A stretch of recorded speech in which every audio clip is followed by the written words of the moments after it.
You always hear the same sleeping beauty or beauty sleep. Do a journal. We have a population who can sleep but don't sleep. Pattern and routine are so important.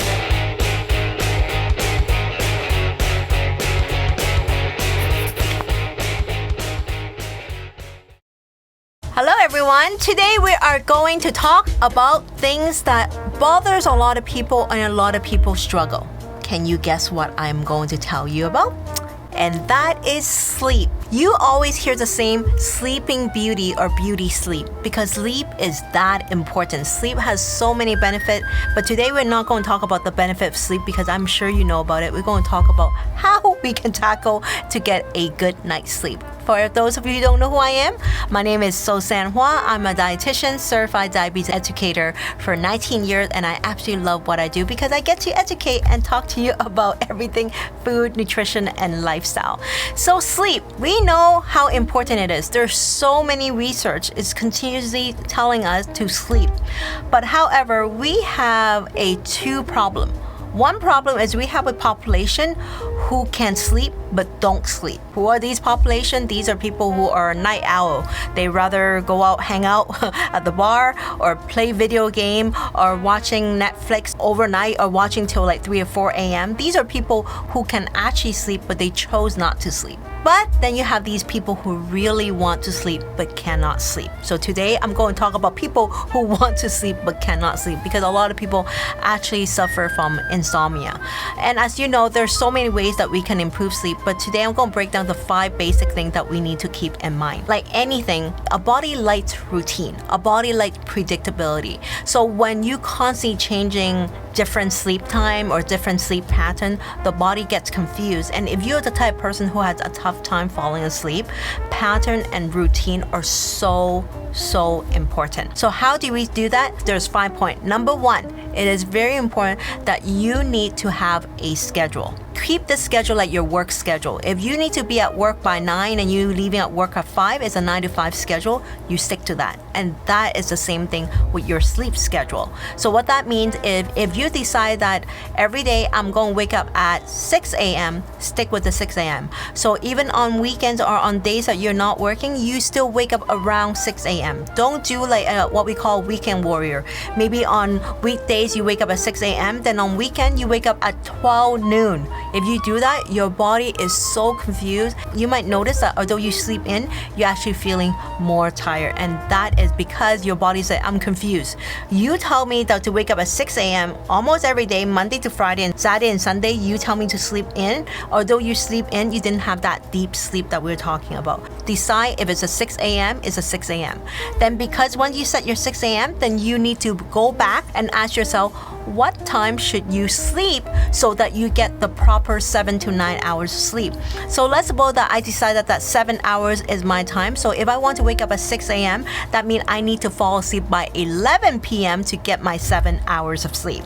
So at least we set the time first. So the number 1 is setting that consistent time and decide and choose what the time frame that works best for you because we all have different schedule nowadays. So it is very important to determine that and stick to that as close as possible.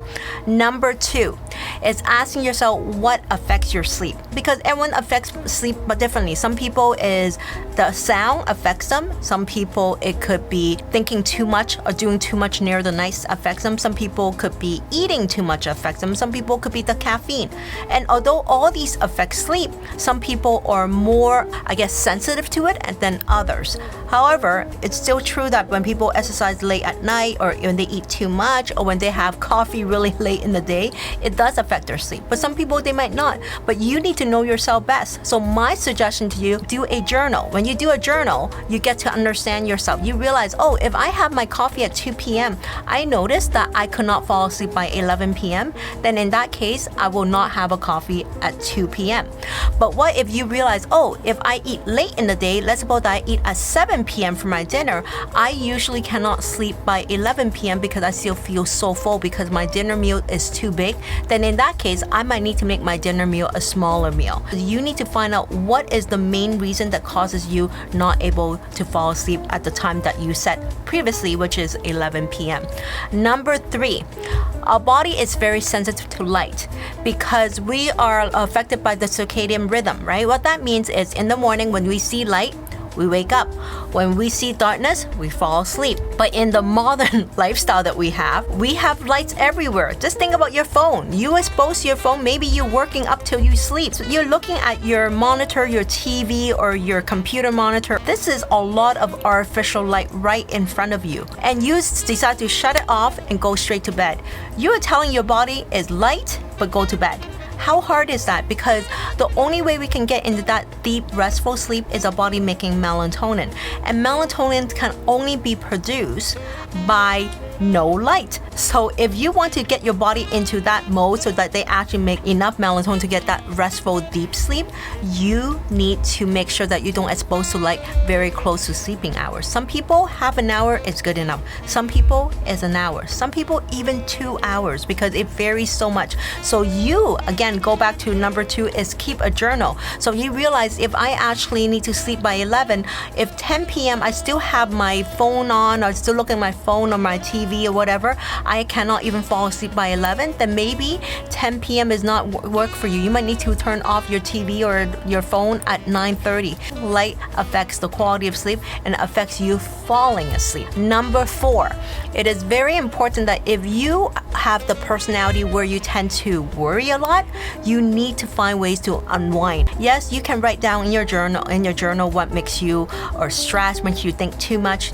Those writing it down definitely will help. But if you are the type of person you still think about it, how do you really calm yourself down? It's the power of breathing.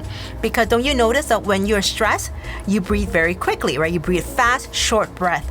But when you're relaxed, you have these deep, long breath. So we need to imitate this deep, long breath to tell our body, relax. It's nothing stressful so that the body can get ready for that deep quality sleep. So number 4 is actually knowing your personality and actually doing the opposite of that. So if you are always worried, always rushing, when you're getting ready for bed, you have to do the opposite. Slowing things down, doing the deep breathing, whether you're doing meditation, whether it's listening to your favorite music, but something just to calm yourself and actually focus on your breath to make sure it's nice and deep. And I usually do the 4-7-8.